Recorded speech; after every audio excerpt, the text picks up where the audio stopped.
தில்லை சிதம்பரத்துக்கு அருகிலே தவ சூழலிலே இருக்கின்றார்.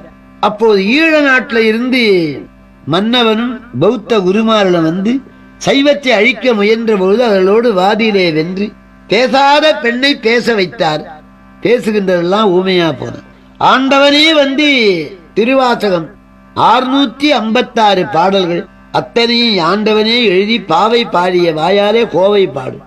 அந்த திருவாசக சுவடியை அம்பலத்திலே வைத்தார் கனகசபையில். தில்லை 3000 தீட்சர்களும் பார்த்து படித்து அழுது, சுவாமி இந்த வாசகத்துக்கு என்ன பொருள்னார்? இந்த வாசகத்துக்கு வாச்சியம் நடராஜா என்று ஆணி மகத்தன்றி பெருமானுடைய திருவடி நிழலிலே ஜோதியாக கலந்து விட்டார் மாணிக்கவாசகர்.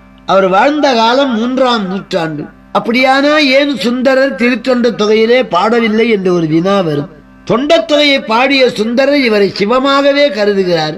இன்றைக்கும் திருப்பெருந்துறையிலே மாணிக்கவாசகர் ரிஷப வாகனம் தேரோட்டம் உண்டு. சிவமாகவே எண்ணியதனாலே திருத்தொண்ட தொகையிலே அவரை சேர்க்கவில்லை. அப்படி சித்தமலம் அறிவித்து சிவமாக்கும் செந்நெறியை பெற்றவர் மணிவாசகர். அவருடைய திருவடியை நினைந்து நினைந்து உணர்ந்து உணர்ந்து நெகிழ்ந்து நெகிழ்ந்து திருவாசகத்தை ஓதினால் சிவமாம் பெற்றி நமக்கு கிடைக்கும் என்று சொல்லி எல்லாரும் திருவாசகத்தை ஓத வேண்டும். அது 8ஆம் திருமுறை ஆதலினாலே சிகா மந்திரம். ஒரு சின்ன திருவாசகத்தை பனவோரையில எழுதி குடுமியில கட்டியிருந்தாராம் அருட்பிரகாச வள்ளலார்.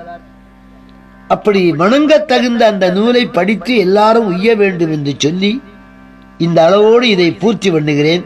உருவாய் அருவாய் உளதாய் இலதாய் மறுவாய் மலராய் மணியாய் ஒளியாய் கருவாய் உயிராய் கதியாய் விதியாய் குருவாய் வருவாய் அருள்வாய் குகனே.